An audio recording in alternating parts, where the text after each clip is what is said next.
Secretary.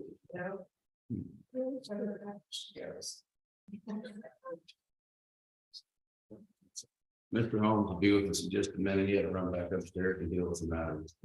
So I know it's fixing.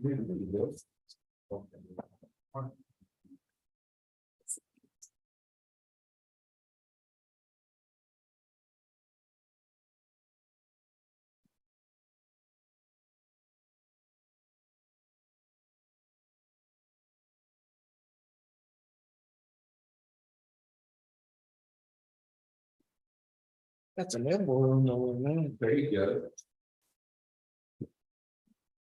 No, he didn't hit it. I'm getting hit. Making that point to be here. Well, they got children's fixed. I'm going to tell you what, it works well at the moment, but that's not. It's not getting too far afield of that. That's kind of like saying, I hope it won't be in a bed tonight to try to go to bed. Oh, that's. You know, we got all of it. We had what? All of it. See, just last night. No, I'm serious. Last night I turned that radio off at 10:30 and I went to bed. I just did not listen, did not. I figured if it got bad enough, Sheriff, and you both know where I live, it's gonna wake me up, knock on the door. I had to get some sleep. Well, and I don't think you can speak all when we go to bed, because maybe we should read. Yeah, we call it 9:30 tonight and they tell me, not asking how I'm doing. So let me know something I probably have to hear.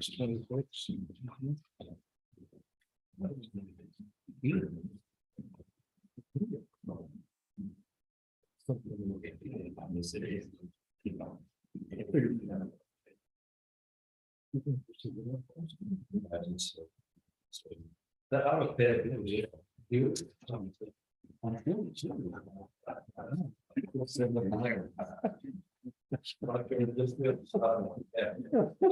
bad. I couldn't use this section. But it is true. I'm glad you know. I've heard so many stories. Well, we're gonna go ahead and start this rodeo. At this time, I'll call this regular meeting of the Hill County Commissioners to order today, the 8th day of August, 2023. Let the record reflect this meeting was posted according to Texas Government Code 551, better known as Texas Open Meetings Act, and a quorum of commissioners is present established. Mr. Jim Holmes is not with us this. Holcomb, I don't know why I said Holmes. Sorry. Commissioner Jim Holcomb is not with us this morning. He's having surgery this morning to have a hip replacement, and I just want you to all keep him in your prayers with his family up. At this time, Ms. Paula, have we taken anybody by 8 a.m. for online commentary? All right, before we get underway, then let's first invoke the blessing of the Almighty. Andy, can you? Gracious Heavenly Father, we humbly come before you this morning and invoke your blessing over this Hill County Commissioners Court. Father, we're thankful for this court, for our judge, his commissioners and staff. And Lord, we just ask you to give them the divine blessing of wisdom and discernment as they work through the people's business, Lord. And, we just thank you for the services that they do, keep this county in good repair and a watchful eye on the fires and the things going on this time of year. Father, we lift up our country to you for our representative government, Lord, that you would turn the hearts of our leaders back to you, turn the hearts of this nation back to you, Lord, that you would once again be revered and lifted up and understood that the foundation of America depends on our obedience and reverence of you.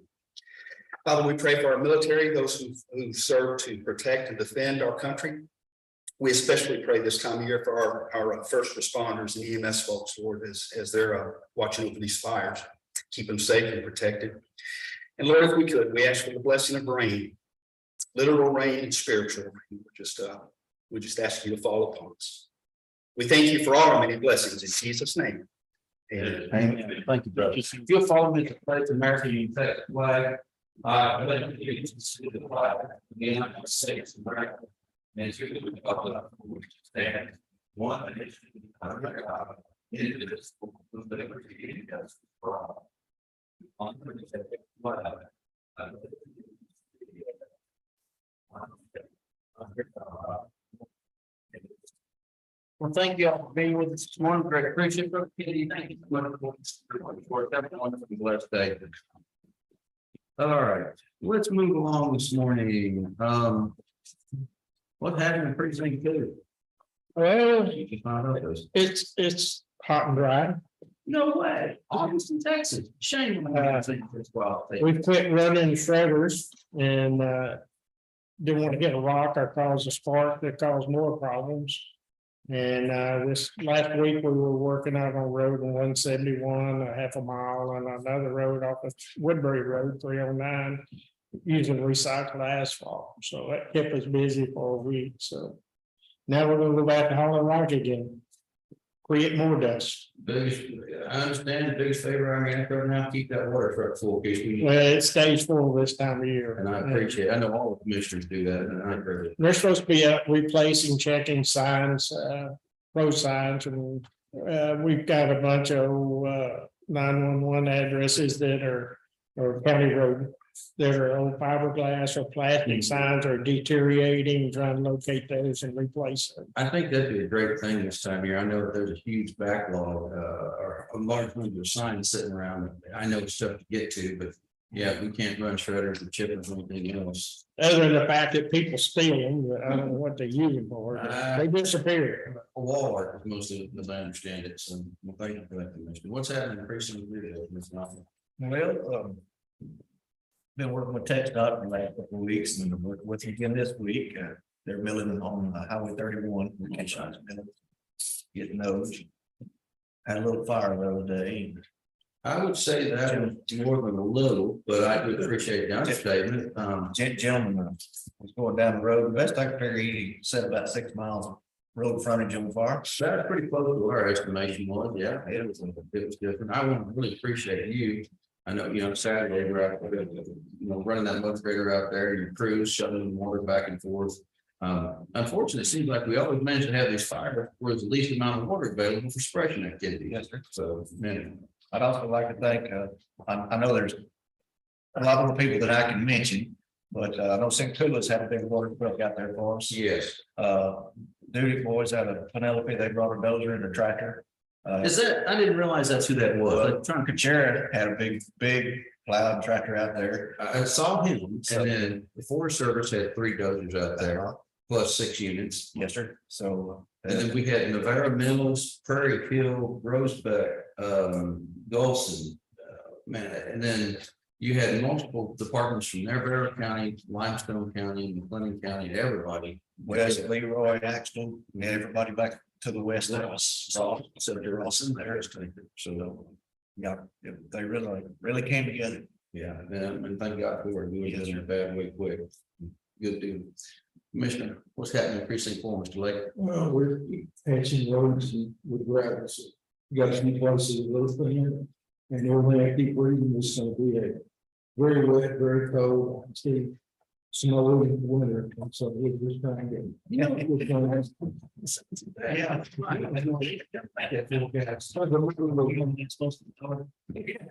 sitting in there tomorrow, I'll take it. Article yesterday said the money was about November, so. Anything to kill these grasshoppers. Now, yeah, some of the grasshoppers when the fires, them mow you over. When the fire gets going and the grasshoppers are leaving the field. Man, them almost knocked the car. Yeah, it's amazing how much power those grasshoppers back. Appreciate it. Well, from this, what's happening in emergency management other than obvious? Well, there's, we had today, we had a request last night from Jamie Moore in Johnson County. They've got a massive fire up in Johnson County. They came to help us, how can we help them? And they asked for our help yesterday, so they've been helping us. So we put 3 strike teams together and them up there this morning. Trying to be careful not to take too many resources out of our county because, here lately we've been used to everything. Yet had a great meeting last night at Covington Fire Department about the Blum fire. We did our 8 farm after action review, and there were a lot of good things. Forest Service even said that fire was one of the best orchestrated, coordinated fires they've been on in a long time. But you know, even when you have good people, good coordination, there's always things you can do better. Agreed. So, you know, the firefighters retired, I mean, every one of our departments, I don't care what department they're with, they've been working hard. Because it doesn't matter if you're in Hubbard, Mount Com, there's a fire below, that they were there. Same from, you know, Hubbard, Mount, you know, Hubbard and that area, Mount Com, so it's, you know, until we get some rain. Please, be careful. It doesn't take anything.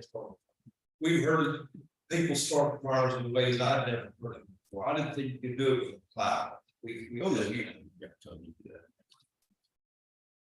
If it hurts a lot, so I can't advocate for raising money for anybody, but I've been asked a few things, and I just want to run this past you. And maybe anybody listening at home or online about this, if you have a desire or feel compelled to donate,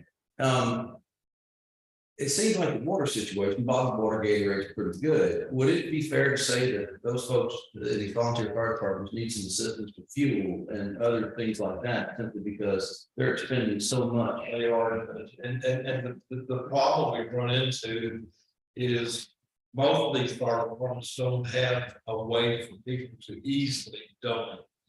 Catching them at the fire station sometimes can be difficult. What we've done with water 505, if anybody's listening wants to donate Gatorade, we got lots of water.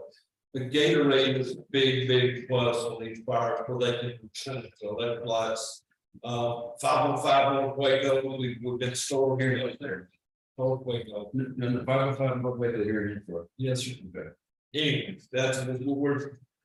It's going out about as fast as coming in, but we have had people take it to New Mexico, did a great donation. Hillco did a great donation, I mean, for water and Gatorade. Welcome. Of course, the city of Whitney found out, as we found out in West, when you ask, it will come.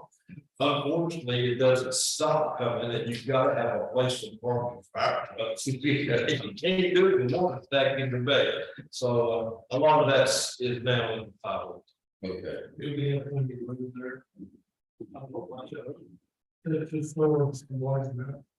We do, we're actually looking at power carrier shells. We've got a loader there. And it would get to be too much when we put some power shells against the walls, stacking.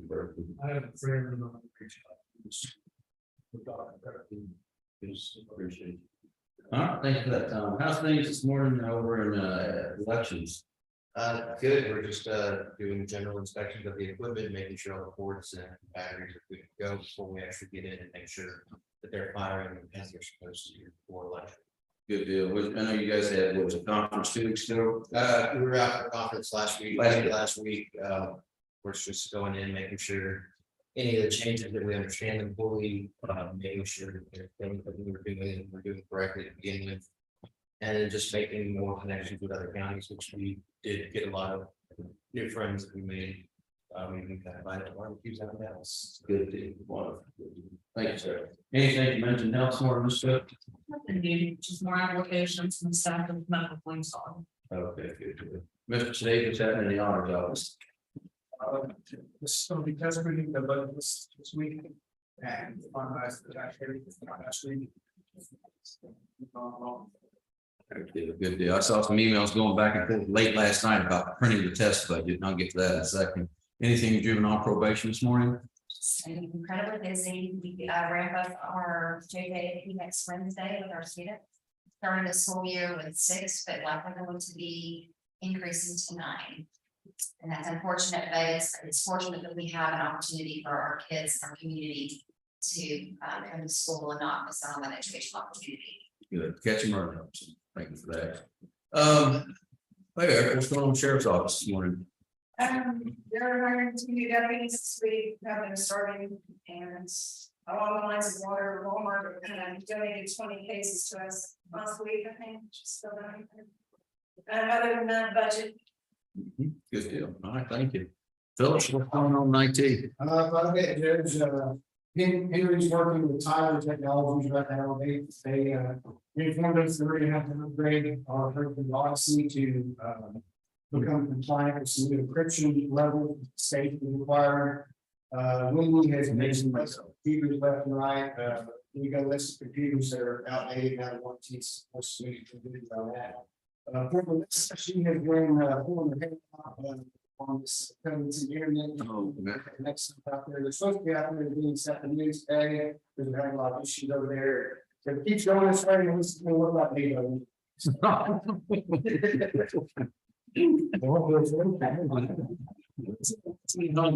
good. Good, good. Anything on the licenses? Everything's going about the normal pace. Good deal. Any other elected appointed official got from the sheriff this morning? ESD one, what do you got today? You already got the burn ban, so. It's hot, it's dry. This is something we go through every year. We had 75 days last year. We got over 3 in July this year, and so we're 100. We got a crack out there and no rain in the forecast. August is here and we're gonna have a tough month. We have the same problem. We don't have enough people during the day. We don't have enough people, period, sometimes to go out and put these fires out. The fuel problem is most of them are that far away from home. By the time they go back to where they can get fuel and get back out there, they need fuel again. Yeah. It's a never ending cycle during this time of year, and we've got to have the people out there, we've got to have the departments out there to take this, because a little bit of wind and we've lost it. I agree. It didn't take long for it to get out of hand at all. That's for sure. Okay, well, thank you for that. Well, from this chair, if there's nobody else doing ones, doing like nothing there. Okay, all right, so let's kind of run through a few things. Hey, budget takes up most of my waking hours at the moment. You've got some changes in the way budgets are done this year, from historically done everything. There's an email that I previously sent out. Before, we had a budget, the county judge under 111 local government code filed a budget by the last day of the 9th month of fiscal year. That was changed in the 21 session, and now it's by August 15th. We've received some information from Evergreen, not at something I can really speak intelligently to. I started reviewing it about 9 o'clock last night. When I received a little before that, and I hope to sit down with the treasurer and go through a little more of that at this point. From what I saw, though, I think it's well within what we can handle. So I feel good about that at this moment. Construction wise, things continue to move forward at Covington Street. It's just getting closer all the time for us opening phase 2. I really been over there lately to go take a look. It's going to be pretty nice. I think it'll be the little ticky-tacky items we got to deal with, but a lot of those on the radar and they're being responsive. The chillers, it's that time of year, previously we were voted to replace the chillers. And every year we run these things, the 20 some odd years old, sit out in the weather. And the way they were set up originally is probably not the ideal way of doing things. It's definitely not how they do things this year. So we've been bringing in folks' help to do a lot of preventative maintenance on it. These chillers are so old to the point now that it actually is easier to buy parts off Amazon than wait for them to show up through your HVAC people, which is odd to me. But as you can tell this morning, at least they're working okay. Knock on wood, that's the case this afternoon, but we're definitely trying. Construction over at AgriLife, we're still working with MRB Group and Ice Construction and Chemistry regarding that slab movement over there. And I'll keep you guys updated. Hopefully later this month, we'll have a little bit more on that front. Otherwise, it's dry. It's dry as a bone. You've heard everybody say it. For those of you at home, those of you in the room, please be careful. We're under a burn ban on 258 of the Texas Local Government Code. We ban most outdoor burning. If you're going to weld, no one says you can't, but you have to have either a certain type of fire extinguisher with you or fire watch.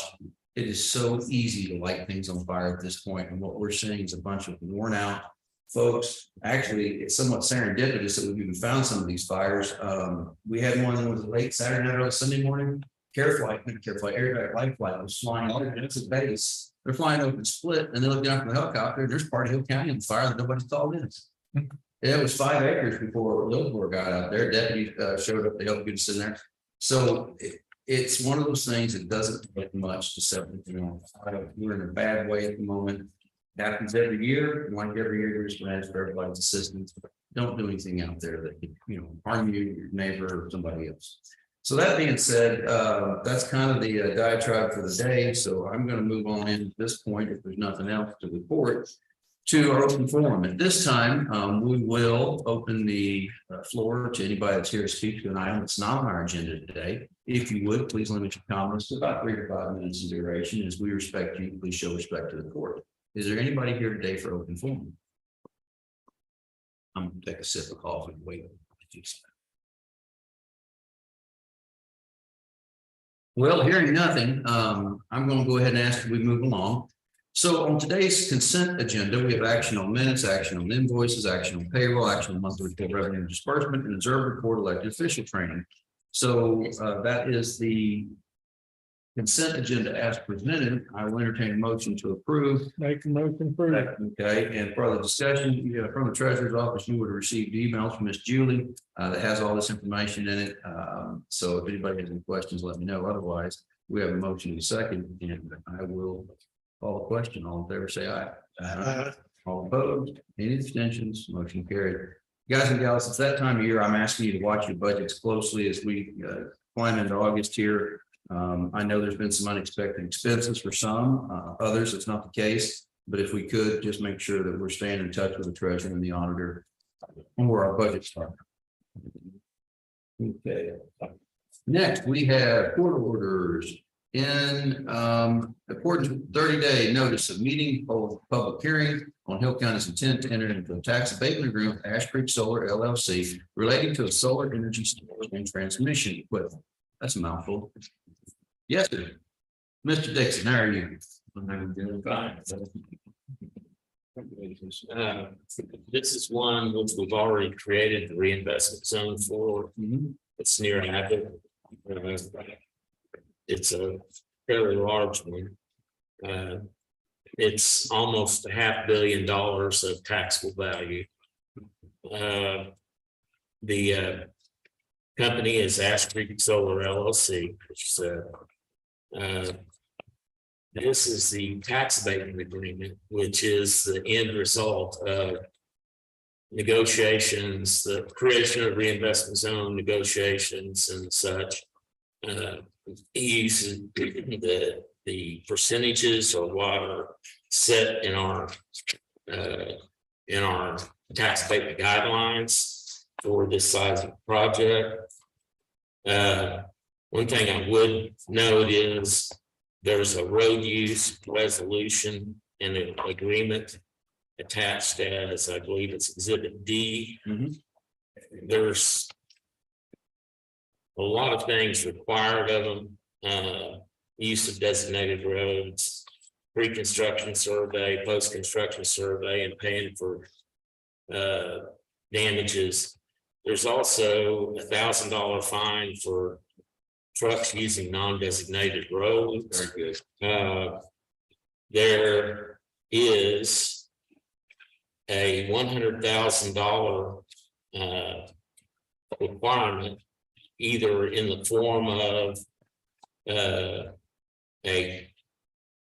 deposit and escrow with the county treasurer, or a letter of credit for $100,000 by a financial institution to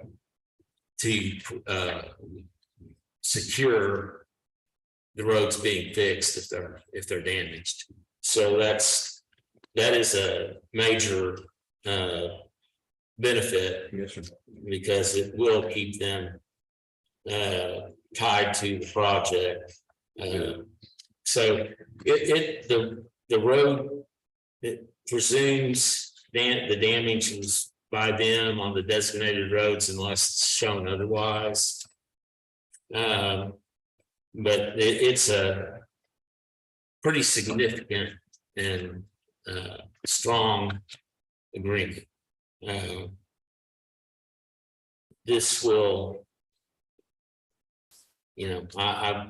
we do have representatives from the company here today, or from the developer, and I'm sure they can give more information on the benefits of it. But that's it. I guess we need to have a public hearing. And is that what we're having now? Yes, sir. Okay, well, I opened it up. I thought I'd give you the opportunity as a prime pump just to get everybody going. Right. Okay, All right, is there anybody here to speak during the public hearing regarding the proposed Ash Creek Solar Project?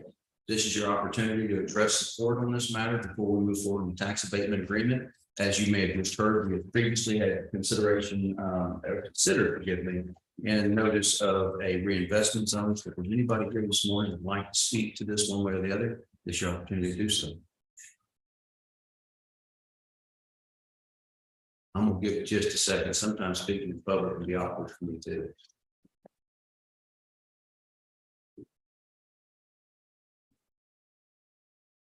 Okay, does anybody have anything else they want to add to this public hearing before we move along into an action item? Question, Yes, sir. what's the procedure for keeping the grass locked down on these solar farms? That's I good. mean, we got right now, I can take you to, it may not be y'all, but I mean, well, there is tall grass. And right now, all it takes is just somebody spitting on the way and starting on fire. So what do y'all do for fire prevention or maintaining, the ground underneath your back? So I think currently our plan is to mow. We're looking at potentially using sheep to graze it, but it's to mow. And it'll be to keep it knocked down to a fairly short amount, but I couldn't speak to exactly what that is, because that's on the operations side. But it is to mow it and to keep it short, especially this time. What about sheep? He said the possibility of using. Yeah, we're looking into that. I Yeah, just- well, you can't use goats, but they'll be, Right. Yeah, so yeah, we're looking into that, we're seeing if that's gonna be something we can utilize as well.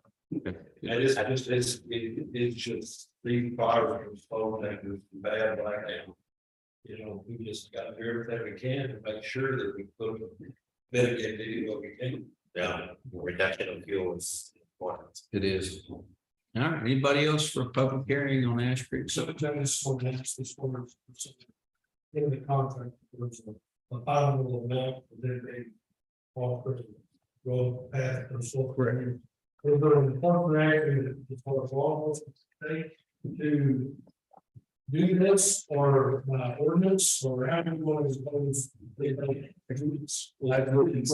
Yeah, it's contractual in nature, so we haven't created any kind of new call of action under any transportation code, any code, anything like that. It's still a matter and between the two parties that have contractual obligated, so. How do we go about documenting the actual offenses that occur? Good question, take pictures. Because when you've got 200 cars coming to work on a non-designated road, Yeah. that's going to rack up. We really most concerned. Yeah, Same thing, when they're got 200 trucks coming down a non-designated road. so let us know immediately, and what, if you inform me, I'm gonna turn around and inform Mr. Dixon, and I guarantee we're gonna turn him loose to most folks at that point. It's a matter of, once we become aware of it, we're going to address it, our goal is not to be overly punitive by any means, but understand.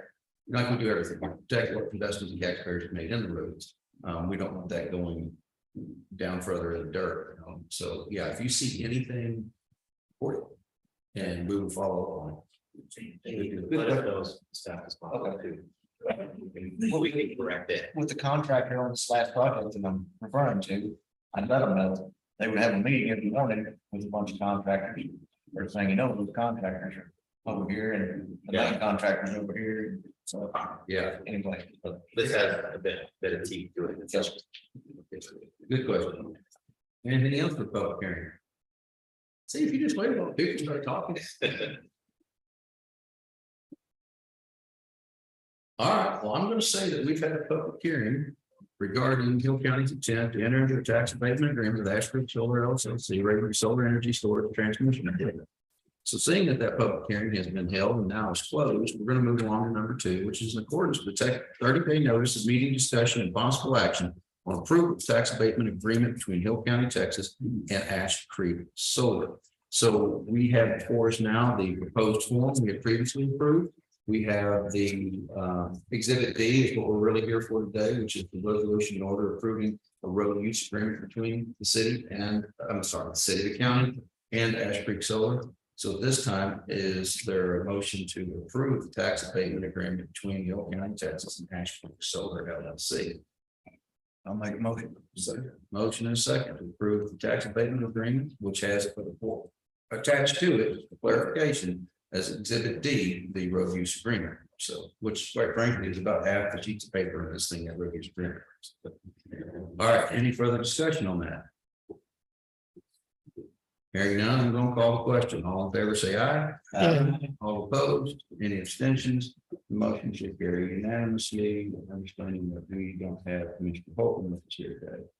So what I'm going to do is I'm going to pass this order page around to the commissioners that are, that way, maybe that won't get lost in the paperwork. So good deal. Yes, sir. We'll sign this one too. Oh, I'll sign multiples. Don't put your pen down there.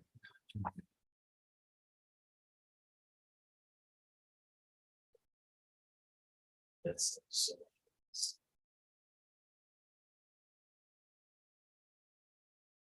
I'll send another one your way.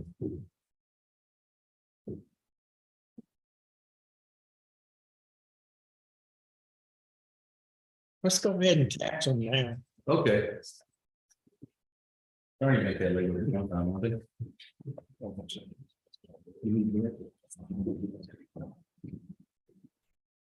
I'm about to vote, put carpet upstairs and this noise keeps up.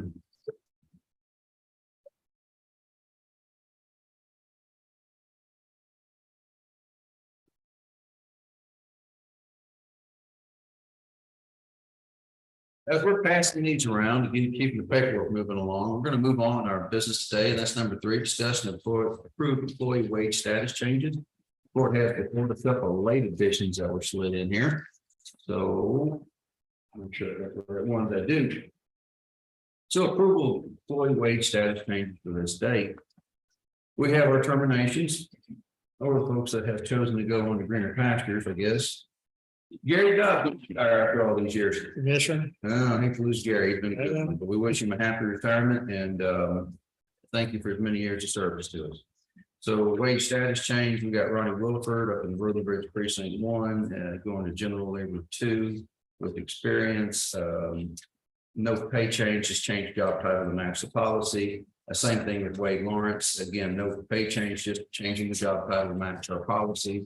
Tim Woolworth, I want y'all to keep Tim in prayers. He had a little medical episode here the other day. He's on the road to recovery. That's going to take a little while. Again, no pay change, just change job title to reflect his actual pay scale. We're trying to make sure that we're uniform and we're staying inside of the parameters that this body has previously set for the commissioners. George McCurley at the Sheriff's Office is our new CID investigator. I've got to talk with him a couple times lately. Michael Knight is step anniversary and had hostage negotiator pay. Michael, as you guys may or may not know, is our bailiff out here. Nice guy from New York. We've got some good stories. You really got around and talk to him, and he will talk. We got Spencer Batchelor moving on. I believe he's becoming Blum's new SRO. Is that correct? Yes. Okay. Then we have Preston Caldwell, so Steph Ray's moving up, and then Jacob Bledsoe is a new hire in the jail. Good deal. All right, welcome aboard, Mr. Bledsoe. So those are the employee wage status changes for this date. Any commentary? Hearing none, I'll call, is there a motion to make a motion for motion a second to approve the aforementioned wage status changes? Any discussion? If not, I'm gonna call the question. All in favor, say aye. Aye. All opposed, any abstention, motion carries. Number 4 is discuss and approve the monthly bank balances for July 2023. We had before us the bank balance report. Mrs. Rachel Parker, our treasurer, has sent to us. I know y'all been busy up there. I appreciate you keeping on top of things. Dan, it just basically we started the opening balance of $4,214,089.16. We had a difference of spent $452,620.67. And we're left with a closing balance of $3,761,468.49. And that is the monthly bank balance for July 2023. Motion approved. Motion is second to approve any additional bank balance. Hearing none, I'll call the question. All in favor, say aye. no. All opposed? Any abstentions? Ayes have it, the noes know it. There you go. Number 5, discuss and approve bonds. I have a notary notary public commission bond. We offer a lot of notary public commissions. I'm glad we do, because it's hard to find a notary outside county government nowadays. So if you need a notary, come see us. This Shannon Garcia, Katie Cole, which that was a piece of information I did not have before reviewing this yesterday. Well, people come in all the time, call us out, where are you notary at? I usually send them upstairs, but James office, but Katie's gonna get to do anything right now. So, and those are the bonds for this date. Make a motion approved. Second motion, and second to approve aforementioned bonds for Shannon Garcia and Miss Katie Cole for notary public. Hearing no further discussion.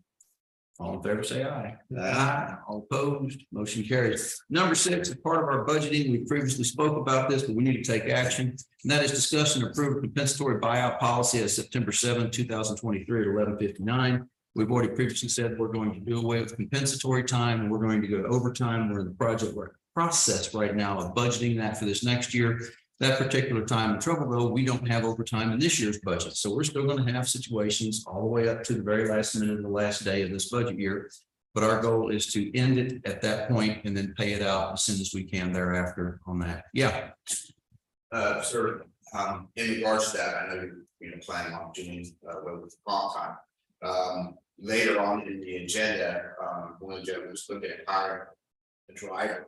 I would ask that you guys amend our manual to reflect that the PTO time starts when they're hired, as soon as they're hired, because I mean the driver that we're talking about hiring later will have to wait 6 months before he can use any of that time. And I think that's a very good point. We talked about this in the Monday morning meeting, and I'm in agreement with that. What I'd like to see us do is bifurcate it twofold.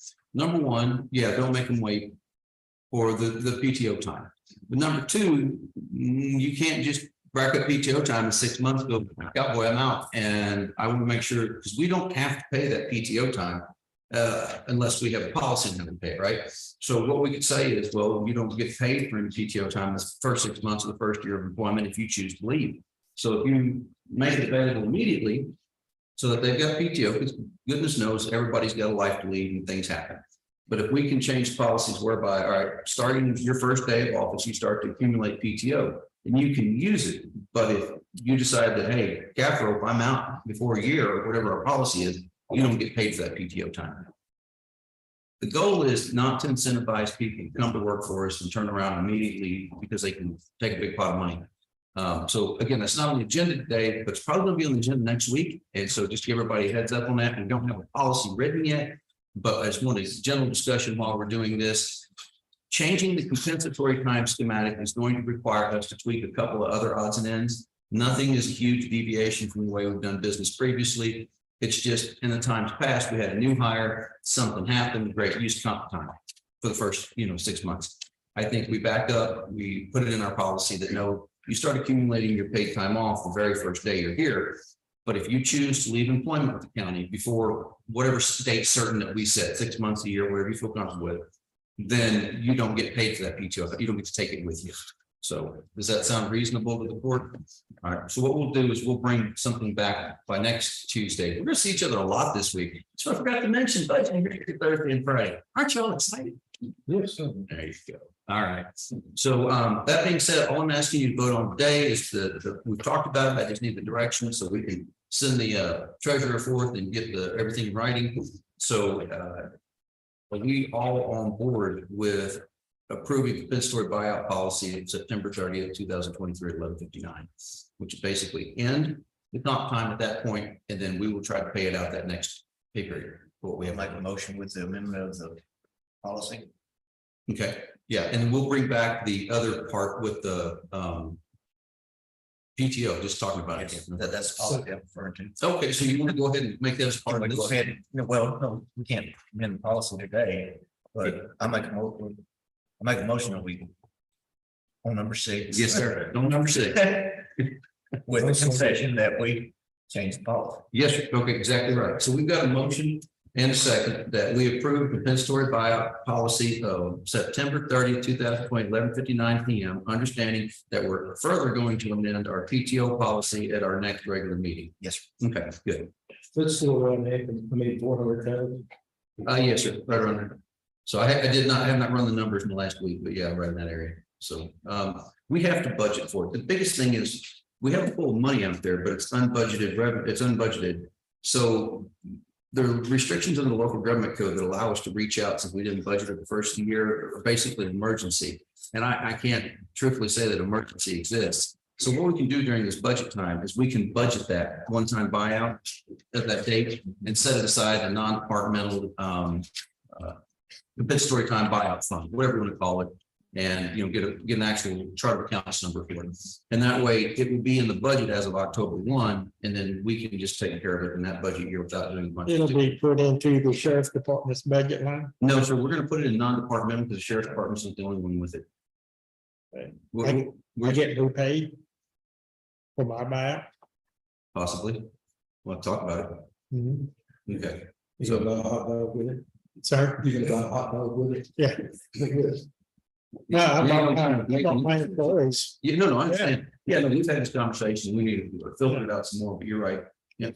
So, cool. So all total, this has cost the county about $750,000 this year. Is that my understanding? 300 and something thousand. I've got 384 is the latest number I've got, but that, it changes daily, you know, I hate to tell you that 384,000, that was 2 weeks ago when we came up with that number. But we know that there's been other compensatory time between now and then, that we don't budget for overtime, so that continues to roll forward. It's a matter of, I want to tell you it's north of that number, but I don't know how much north of that number. I thought the treasurer last time said we'd already paid out 300 and something thousand and overtime. And overtime pay, yes, So, yes, so $750,000 we paid out that was not budgeted. correct. Correct, that would be exactly right.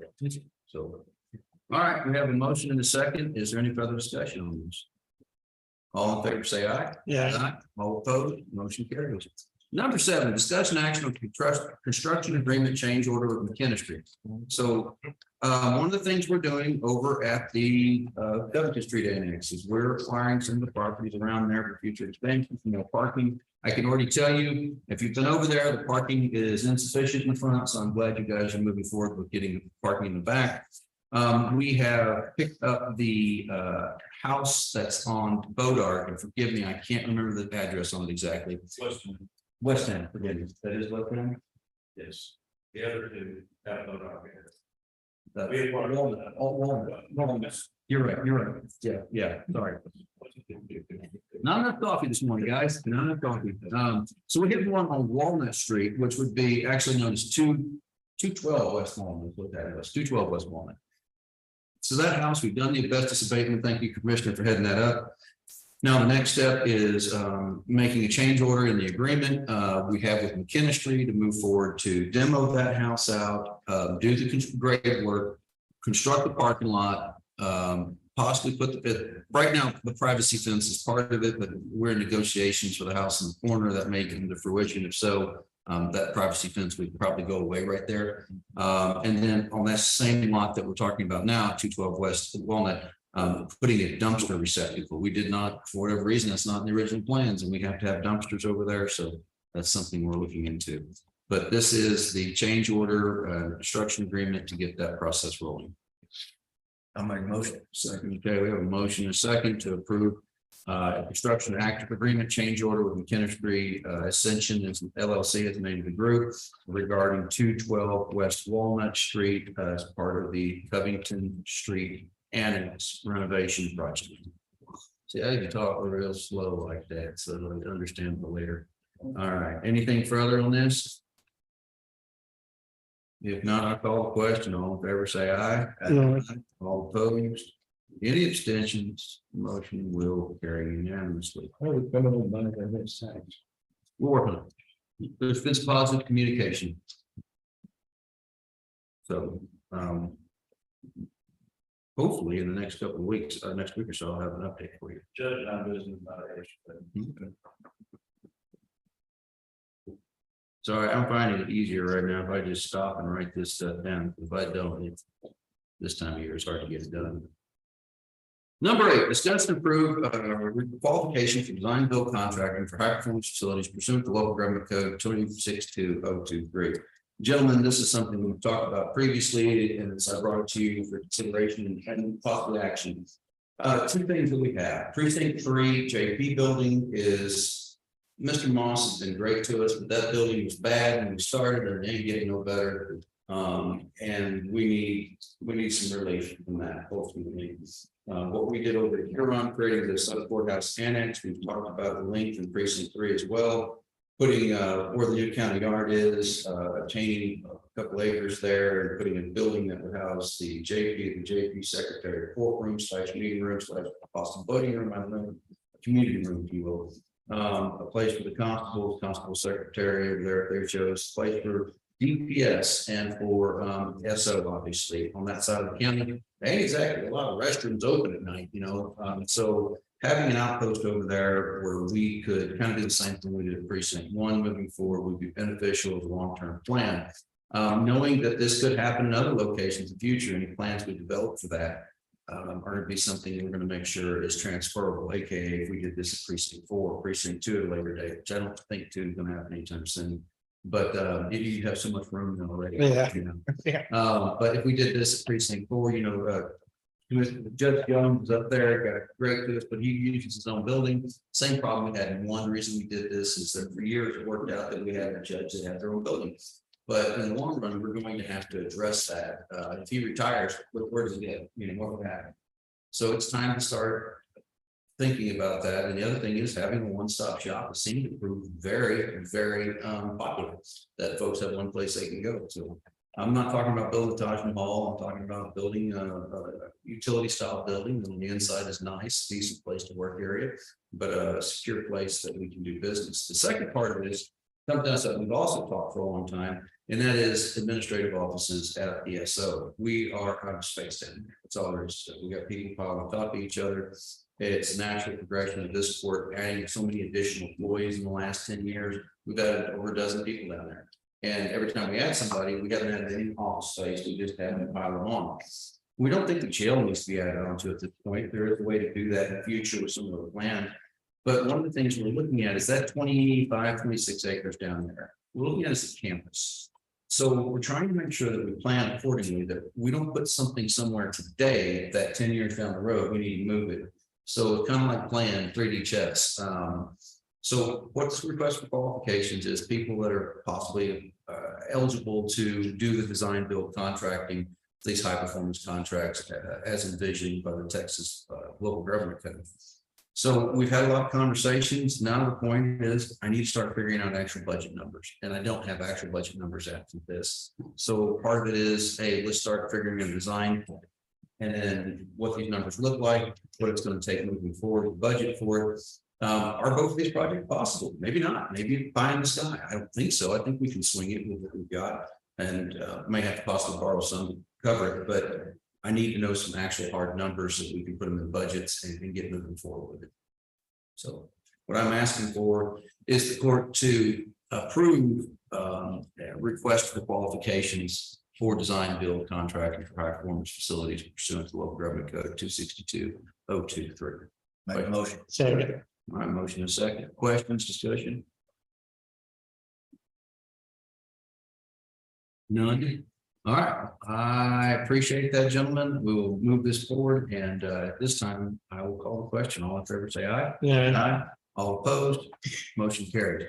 All right, number 9, number 10, and a couple others are a mistake we made, and then when we make mistakes in this body, we own up to it and we fix it. We have miscommunication on publication, so you will go, Justin, we had these on the agenda before. Yes, we had. So before I go forward, what we're talking about is traffic control devices. I need to clarify how I think things should go forward. Everybody kind of had an idea, this person will do this person will do that. This point forward, we're going to have traffic control device hearings. I think we do need to have them. I want the commissioners to come to my office and let me know what it is. I will work in coordination with the county attorney, but I'm going to make sure these things get in the paper as they're required to do. So any kind of notice for traffic control device, some things have to be posted on the road. Everything has to be posted in the paper. So those postings for the paper for the original ones aren't there. So moving forward, I want to make a policy of this board. If we are requesting a traffic control device, work with my office, we're going to get those in the paper. We do it for other things. I know the former auditor's office did a lot of that kind of stuff. That was part of the breakdown in communication. I never thought that was the right place for those things to happen. They've got so many other duties they got to do. They shouldn't have to deal with this. But for any kind of notifications going forward to go in the paper, let's work together and get that done from our end, and we'll worry about the legalese with our county attorney. So that being said, moving on to number 9, which is discuss and approve setting a public hearing to impose traffic control device on Hill County Road 2124. Do I have a motion? Make motion. Second. Motion second. Any further discussion? Hearing none, I call the question. All in favor, say aye. Aye. All opposed, any abstentions, motion carries. Number 10, discuss and approve setting a public hearing to impose 35-mile-an-hour speed limit signs on Hill County Road 2124. Make a motion for. Second. Motion and a second. They have been posted. Yes, they have, but just didn't get in the paper. Yeah. That's the issue. So anyway, I then will call the question. All in favor, say aye. Aye. All opposed, any abstentions, motion carries. Yes, and so that's the next part. We've got all these other ones down here too. So I would like to set a sneak, well, it's all, there's 2 other in precinct 1. I would like to set a hearing date on this. So it's budget time and we're meeting a lot this next month. Matter of fact, every week this next month, we are actually meeting. So, and multiple times in some weeks. I would say 20 days notice with the posting requirements, 27 or 7:30. I don't know why I keep sticking with 20. So we could possibly. I don't think there's. Yeah, I see it the first meeting is September 12th. The second Tuesday in September, it's not the first meeting in September. I misspoke. So I'd like to set all these during regular meeting of the Commissioners Court for September 12th. That gives us more than enough time to get everything in and out. I could try to push that up by 1 week, but that'll depend if we get in the paper this Thursday. Yeah, next Thursday. Yes, sir. So, all right, that's my request that we set all of these at that time. All right, thank you. Good point. So let's move along. Number 11, discuss and approve residential, non-residential contract with interagency agreements. No, I just told him no, it's going to be this one. There it says we set a public hearing. I just had to say when you must. Gotcha. Cool. Yes, ma'am. Chief Lincoln, what's happening today? Good morning. I'm just here with my yearly request to approve our residential contracts and our interagency agreement for the counties. I just wanted to share, we currently are contracting with 15 total juvenile detention facilities, 2 additional facilities for treatment for our youth. And so I will be presenting some information to you guys on our budget regarding a possibility of doing some prepaid beds this coming week, but these are just our standard contracts that we've been utilizing. We've had these in place for many years, and we've had to expand. You know, when we first started, I probably had 5 or 6 contracts. We constantly have to expand because we constantly are looking for bed space. And let me tell you something. This what she just mentioned a second ago about prepaid beds. In the past, it's not been as important as it is now. It was an idea that got brought up to the juvenile board meeting, and I think it has a lot of merit. The reason is the cost of these beds. Wow, we had one provide $300 a day. Nobody wants to do this. So we found an entity that may be interested in contracting with us. That we prepaid the beds. It's $200. So you're 30% discount. We're going to use these beds. I mean, whether we contractor we pay out of pocket. So it's right now. How many? Can you see how many kids are in detention? I have 3 currently in detention. Yes. So what we'll be asking for is looking at the possibility of budgeting in next year's budget, buying 2 beds. I can't remember a time recently we had less than 2 kids in detention.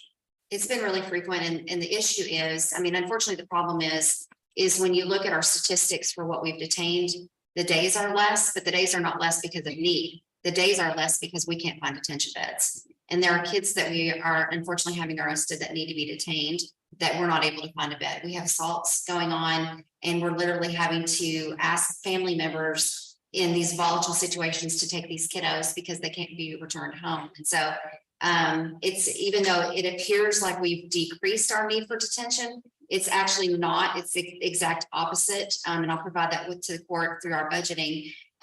It's that we will call literally up to 11 to 12 facilities. We get told in the middle of the night. When we're on call, that can be up to a 3 to 4 hour process. So when we're talking about comp time, you're literally having an officer that's going to be looking for a detention bed. This will open up our ability to secure a place. Law enforcement, I know, will be incredibly grateful because it's only an hour and 10 minutes from here. It's not a 5-hour drive, which we've gone on. How many times have y'all gone to love it for us this year? And so it just creates an opportunity.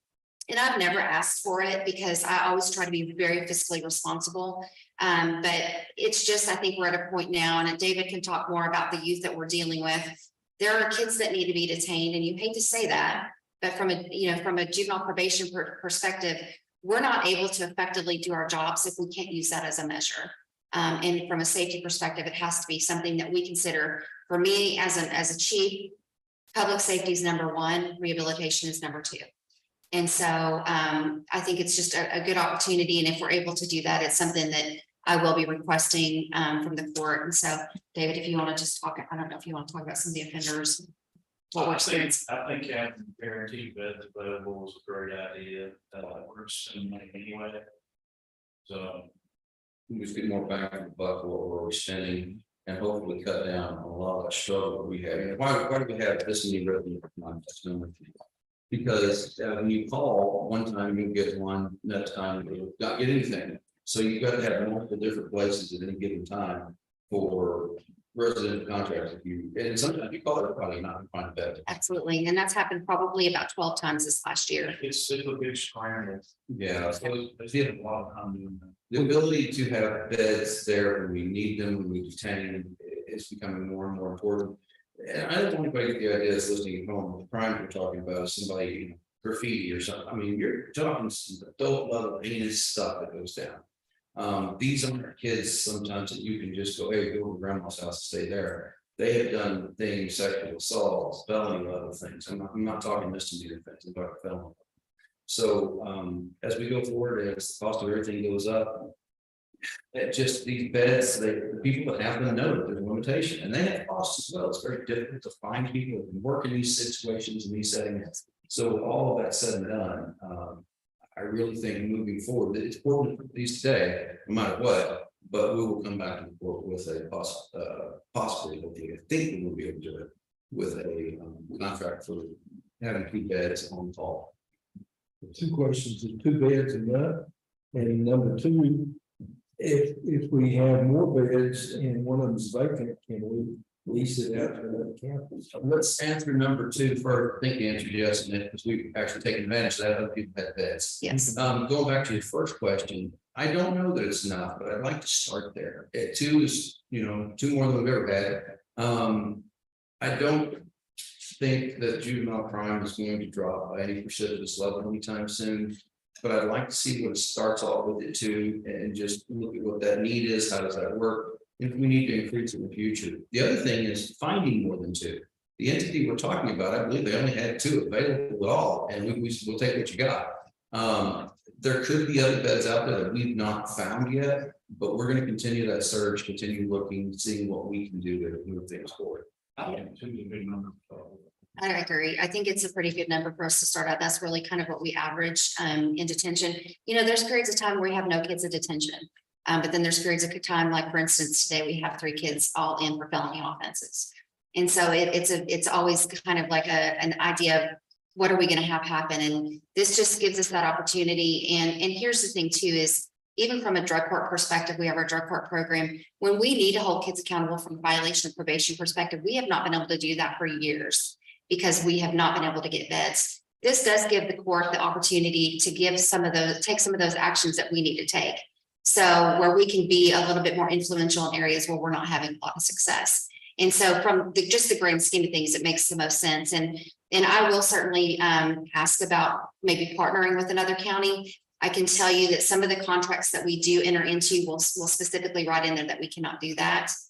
Just because it's a billing issue. And of course they want the money, obviously. But the facility I'm contracting with is Denton County, and they're a county facility, they're not private. So the chief and I can certainly sit down and have conversations, and he is wonderful to work with. And that's one of the reasons I chose that facility. It was either there or Grayson County. Grayson County is still 2.5 hours away, and they don't think that they're going to have the bed space. So. Well, either last year or the year before, did you tell us sometime y'all had 8 kids in a facility? Yes, absolutely.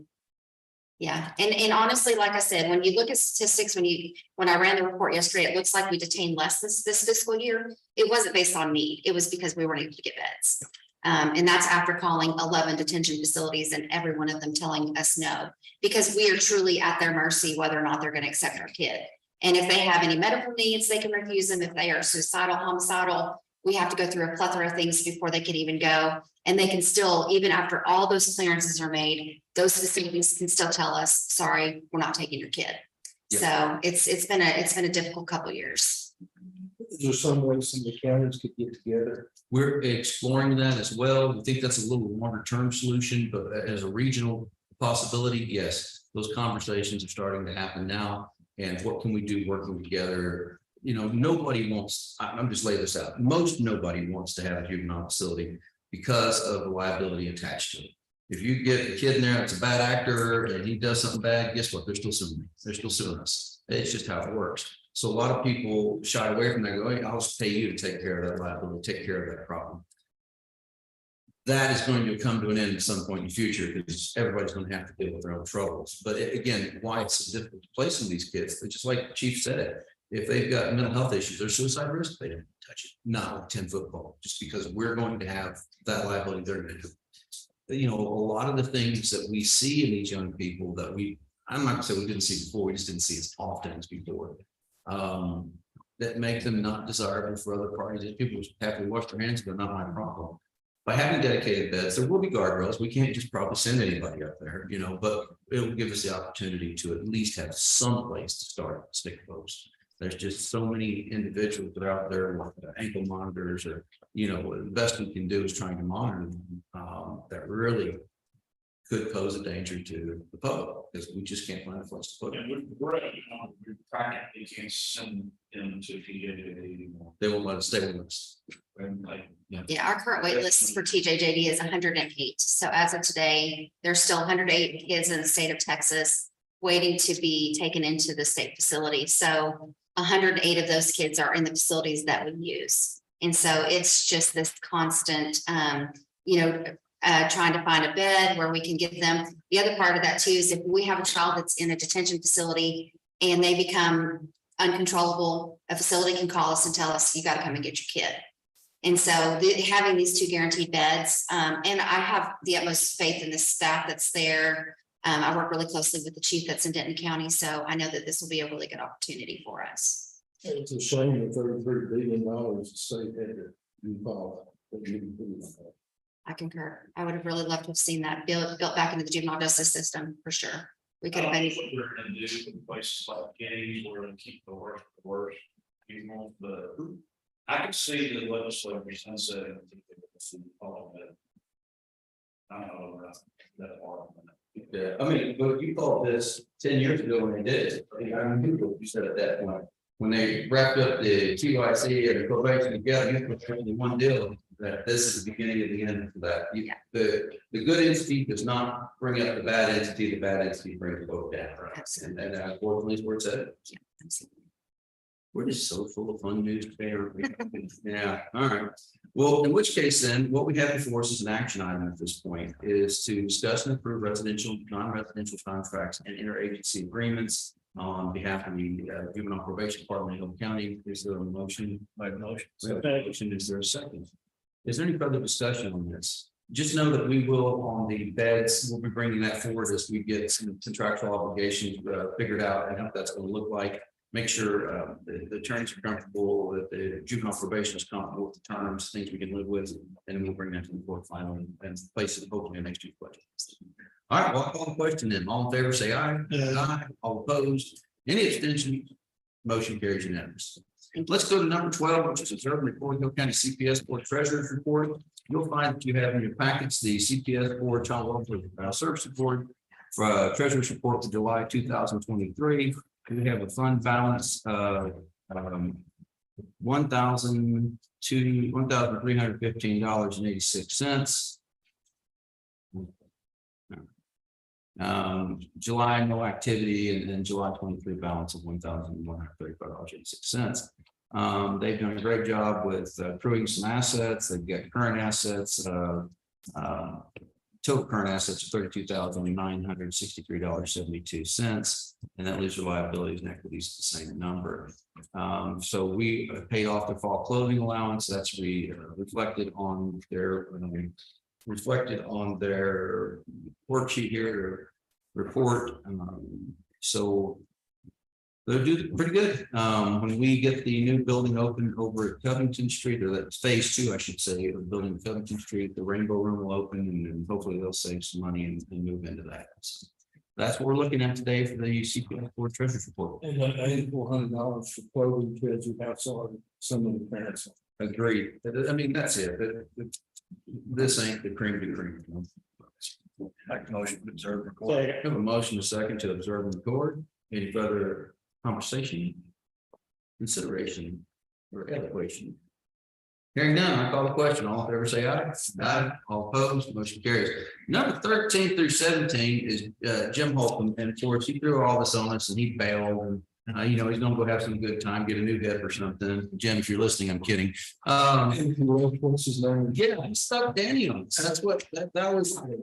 The fight there, anyway, so the first thing we have is discuss and approve trade-in of a John Deere 75 mini excavator, and they're gonna, in the parentheses, they're gonna have $49,000 for it, and the execution of a 48-month lease with a $1 purchase option on a new mini X with a thumb attachment. So what they've done is that old mini X is several years old, and they use it a lot, as I understand, for putting in culverts and other things. But what they want to do is trade it in on a new model that'll be a lease purchase, and the balloon payment at the end is $1. I would see that in.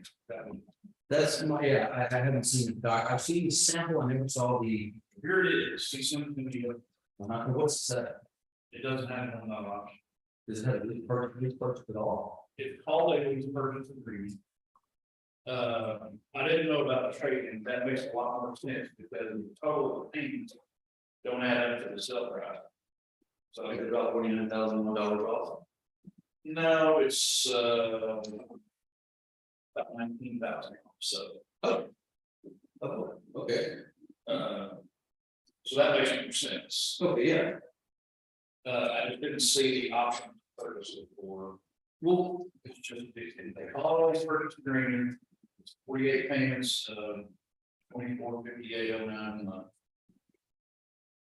I would rather not take action today and get some clarification on that. Danny, is this something y'all gonna dive in and have tomorrow? Yeah.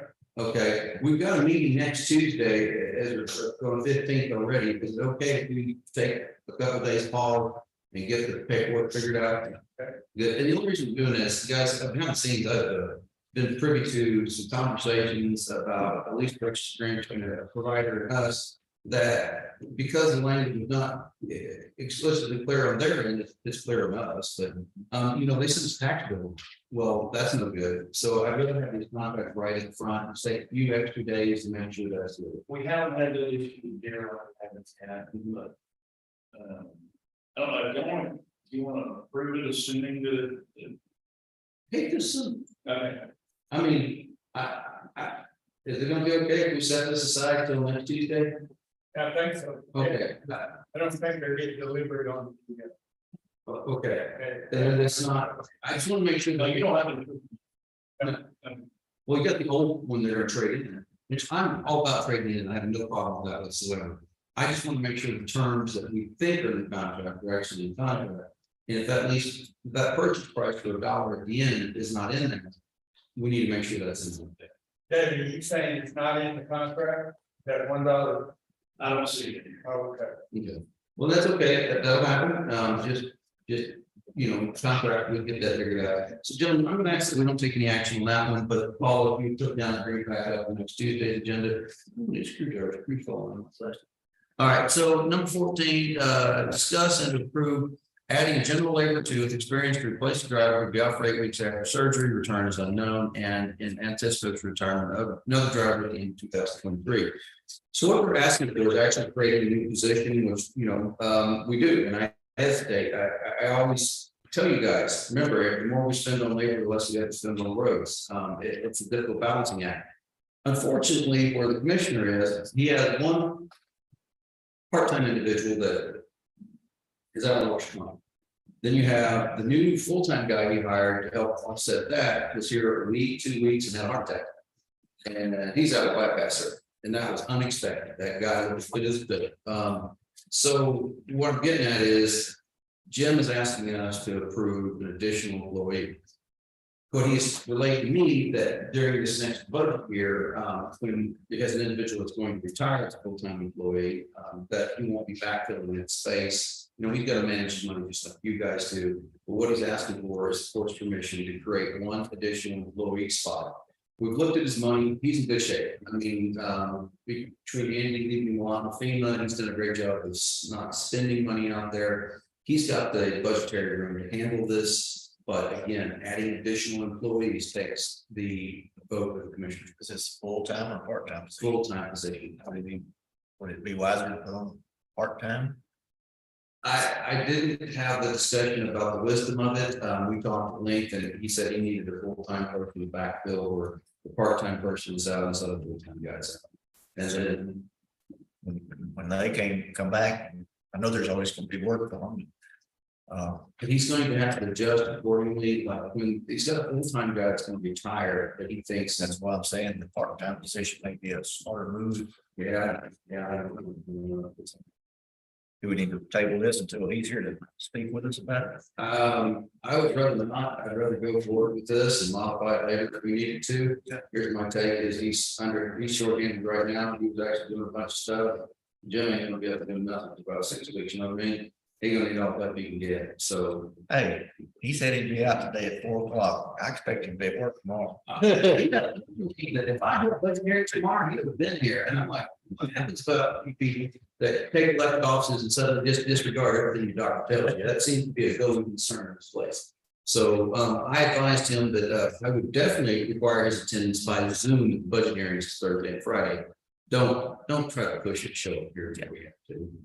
So I would, make a motion that we do this. Again, he's got it in his budget. He could do it. Again, his budget is under his purview, unlike the general fund, where it's under everyone's purview. And when he told me, I don't believe this would be a permanent addition, and going forward, he will probably reduce that by 30, the individual. I might have an opening, I could move them over. Well, my biggest concern is this: where are you going to find employees right now? You've had an opening how long? Over a year. Well, where do we find the people? That's my biggest concern, is that even if we thought of them, we are not having legal up Philly. Stephanie, you want a job as a truck driver? We got a couple of openings. Absolutely. See, I tried. I bet you can do. Anyway, everything's said and done. I don't begrudge him this. I get what the positions he did, but I think even if we create, I don't think he has someone lined up to fill this slot. So if anybody out there is a CDL holder and you're tired of being over the road and you're a conscientious individual who passed the drug test and don't have too many felonies in your background, we'd like to talk with you. Our requirements are just hard to do. It's the same. So that being said, I would make a motion that we approve to create a general laborer with experience in Hill County Precinct 1 at West. So we have a motion and a second. Is there any further discussion? All right, hearing no discussion, I'll call the question. All in favor, say aye. Aye. All opposed, any abstentions, motion carries. So number 15, present, accept, and report record of final county constituent donations for road work on County Road 1414, accepted by Hill County in March 8, 2022 Commissioners Court. This is a novel thing that he came to me and talked to me, Commissioner Copeland came to me and talked to me about, and I'm glad to do this. What it is we had a group of individuals that got together on County Road, and they came to the plan, worked with the City Commissioner Montgomery to make some large improvements to this road, and they donated out of pocket. Well, there was communication issues there, things didn't work out, and then Andy's gone, Holton's better in it. And Holton went back, worked the problems out with them, has done what he said he was going to do, and now has a completion of that and the current contribution of the individuals. It's public information, all of the individuals named in here. Well, there's not really any individuals named here. Previously had their names read in court, because if you donate to the county, you have to use your name, all that stuff. But this is a breakdown of the chip seal materials, the volume, the cost, the asphalt materials. This is where everything went and where that money is, so the public knows what he did with those monies that he was given. Again, there's no requirement under any statute that I'm aware of to do that, but I don't think it's a bad idea, given the history of this particular project. I've got a little contentious for a while. So I'll make a motion, we observe and record the final accounting of constituent donations for road work on HGR 1415. Second. Motion and a second. I'm gonna get you a better copy. I have this in email and I don't know why my printer underneath. So if I'm giving it to you, now it's placed. I have motion second. Any further discussion? Hearing none, call the question. All in favor, say aye. Aye. All opposed, motion carries. The next two, 16 and 17 are both what we talked about previously. They've been on our agenda before, but due to posting, misunderstanding about posting, and again, clarification, going forward, I've never done it before, but I'm gonna start being responsible for the posting for traffic. The paper, I ain't going out to your roads and posting nothing, just the paper. All right, so the newspaper publishing, that way we can keep track of it. By doing it in my office, it allows us to guarantee that it happened, and then we can verify it before we put it on the agenda, so nobody looks silly.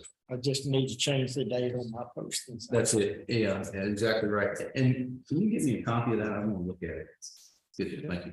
All right, so we have discussed and set a public hearing to install 30-mile-an-hour speed limit signs along 1104 loop outside of the Sealinks Blum pit.